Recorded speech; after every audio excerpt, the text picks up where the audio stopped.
మంత్రి రాజనరసింహ గారు ఇవాళ తెలంగాణ విద్యార్థులకు లోకల్లో ఉండాల్సిన తెలంగాణ విద్యార్థులు, తెలంగాణ పుట్టిన వాళ్ళు, ఇక్కడ చదువుకున్న వాళ్ళందరూ కూడా ఇవాళ వేరే రాష్ట్రాల్లో ఇంటర్మీడియట్ చేసిన వాళ్ళు తెలంగాణ మెడికల్ కౌన్సిల్ అటెండ్ అయితే నాన్ లోకల్ గా పరిగణిస్తూ జీవో నంబర్ 33 తీసుకురావడం అని బీఆర్ఎస్ ఆధ్వర్యంలో మేము తీవ్రంగా వ్యతిరేకిస్తా ఉన్నాం.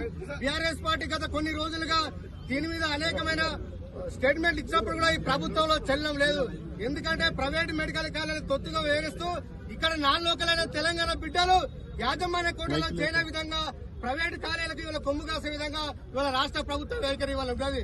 అదేవిధంగా ఇవాళ నీట్ కౌన్సిలింగ్ లో కూడా ఇవాళ భారతదేశంలో అన్ని రాష్ట్రాల్లో కూడా మొదటి ఫేజ్ అయిపోయింది, సెకండ్ ఫేజ్ కూడా ఇవాళ సర్టిఫికేట్ వెరిఫికేషన్ అయిపోయినాయి.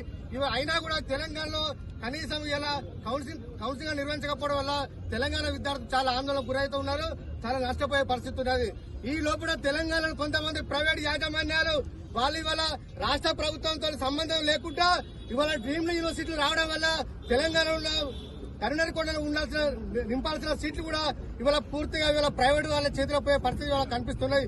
దీనికి అన్నిటి కారణం ఇవాళ ప్రైవేటు యాజమాన్యాలతోని ఈ రాష్ట్ర ప్రభుత్వం, ముఖ్యమంత్రి రేవంత్ రెడ్డి గారు, అదేవిధంగా వైద్య శాఖ మంత్రి దామోదర్ రాజనరసింహ గారు ఇవాళ కుట్రపడి ఇవాళ లాలూచి పడి ఇవాళ తెలంగాణ విద్యార్థులు నష్టం చేస్తున్నారు. కాబట్టి ఇవాళ మేమందరం కూడా బీఆర్ఎస్ ఆధ్వర్యంలో మినిస్టర్ క్వార్టర్స్ ఉంటానికి మేము బయలుదేరితే ఇవాళ పోలీసులను బట్టి ఇవాళ మమ్మల్ని అడ్డుకోవడం చాలా దుర్మార్గంగా వివరిస్తున్నాం.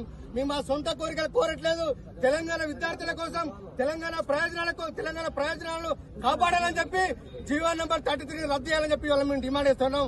రాష్ట్ర ప్రభుత్వం ఒక దిక్కు విద్యార్థుల నుంచి, పేరెంట్స్ నుంచి డిమాండ్ వస్తున్నప్పుడు కూడా ఇవాళ కావాలని చెప్పి ఇవాళ సుప్రీంకోర్టు పోతున్నారు. ఇవాళ సుప్రీంకోర్టులో నిర్ణయం వచ్చే వరకు ఈ లోపల ఇవాళ చాలా మంది డబ్బున్న వాళ్ళందరూ కూడా ఇవాళ యాజమాన్య కోర్టులో చేరే విధంగా మరిన్ని ఈ లోపల మరిన్ని డ్రీమ్డ్ యూనివర్సిటీలు వచ్చే పరిస్థితి ఉన్నది. కాబట్టి పూర్తిగా తెలంగాణ విద్యార్థులకు నష్టపోయే పరిస్థితి. కాబట్టి రాష్ట్ర ప్రభుత్వం వెంటనే సుప్రీంకోర్టులో వేసిన పిటిషన్ ఉపసంహరించుకోవాలని మేము డిమాండ్ చేస్తా ఉన్నాం.